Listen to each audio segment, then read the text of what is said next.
Nabilang mo na ba ang maaari mong ipagpasalamat sa iyong buhay at trabaho ngayon?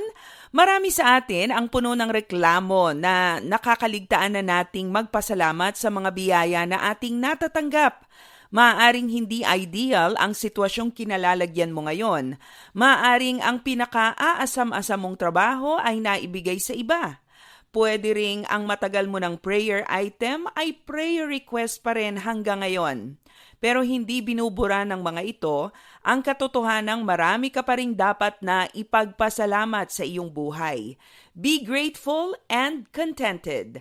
Magandang araw, ako si Maloy Malibiran sa Lumbides para sa Pro Tips, partner mo sa inspiradong trabaho at negosyong umaasenso. Ang sabi ng Greek philosopher na si Socrates, "He who is not contented with what he has would not be contented with what he would like to have." Kung hindi tayo marunong makontento sa kung ano ang mayroon tayo ngayon, ano nga ba ang garantiya na magiging kontento na tayo sakaling mapasa atin na ang gusto natin? Kakambal ng contentment ang gratefulness. At papaano nga ba tayo magkakaroon ng pusong kontento at mapagpasalamat? Una, be intentional in counting your blessings. Bago ka magreklamo, magbilang ka muna ng 5 pagpapala na dapat mong ipagpasalamat. Kapag nasanay ka sa pagbibilang ng magagandang bagay na nangyayari sa trabaho at negosyo mo, mababawasan ang iyong pagrereklamo at mapapansin mong higit kang magiging positibo sa buhay.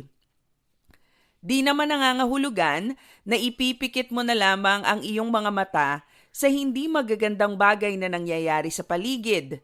Mulat ka pa rin, pero pipiliin mong mas hanapin at tutukan kung ano ang tama, mabuti at kapuri-puri. Maging kontento at bilangin ang pagpapalang mayroon ka ngayon. Pangalawa, be thankful at all times. Sa panahon ng kasalatan, sa panahon ng kasaganahan, magpasalamat tayo. May kasabihang necessity is the mother of invention. Kapag kapos tayo, nagiging maparaan at nakakaisip tayo ng creative solutions para mapunan ang ating pangangailangan. Maging ang kakapusan ay pwedeng maging pagpapala, hindi ba?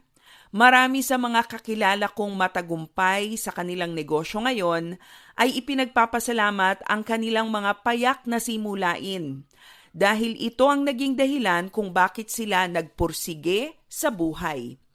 Pangatlo, focus on the character of God and not your current situation. Kapag nag-focus ka sa problema, kahit hindi naman ito kalakihan, lumalaki dahil doon tayo nakatuon.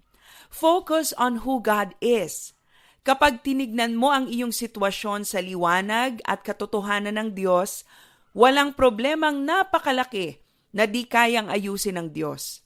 Problems are God's stage to demonstrate His limitless goodness, faithfulness, and grace. Piliin mong maging kontento at magpasalamat anuman ang sitwasyon ng iyong trabaho o negosyo ngayon.